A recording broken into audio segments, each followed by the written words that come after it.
of Oskar Schindler. I think this is a continuation of some of the things that we've already talked about on this show, and so let's do it from that perspective. Well, as you already stated, my name is Alana McLaughlin. I am currently in 8th grade at John Early Middle. I am very involved in after-school activities, from track to cheerleading and community work. And I am a proud alumna of the Junior National Young Leaders Conference.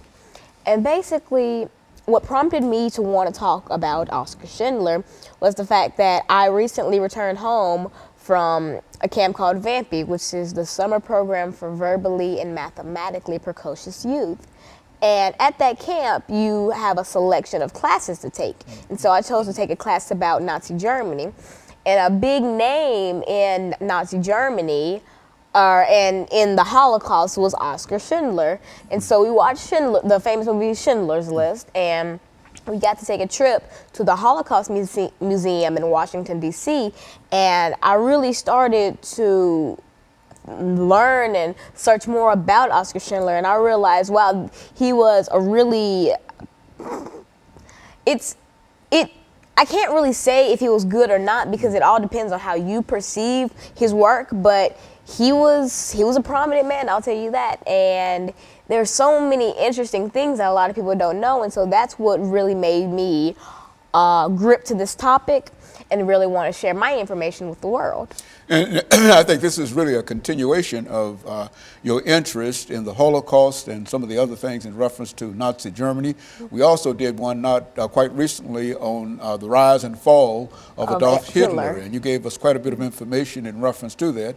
And so we anticipate, in a real sense, the same kind of information dealing with the life and times of Oskar Schindler. Let's start off by having you to give us some information over the last few minutes in this segment in terms of identifying this individual autobiographically, simply something about him, his life, and some of his works. Well, Oskar Schindler was really solidified in Hollywood as a big name, or as a popular name, from the movie Schindler's List, which won a lot of awards. And basically, a lot of people think that they, know the whole story about Schindler from the movie, and though the movie does cover a lot of the work that he did, it doesn't cover all of it. And so basically, without giving too much away for the next segment, I want to say that Schindler, he was a Nazi, and he did hold a concentration camp. But it's not the type of camp that you would think. No, it was a labor camp, actually, excuse me. But it wasn't a bad camp, and I'll get more into that in the next segment. But he did have camps, yes, and he wasn't a part of the Nazi Party, and he wasn't squeaky clean, no, but the work he did save millions, or would save thousands of lives at the time, and those people went on to have children, and those people went on to have children, so in the end, he did save millions of lives. And so this is a very, very important individual within the Nazi Party itself. Yes. But at the same time, he objected in a real sense to some of the things that the Nazis were doing, and in a real sense, so you want to talk about that and some of the other things that might be related to this. And this is really a continuation of what we've done in reference to the rise and fall of Adolf Hitler.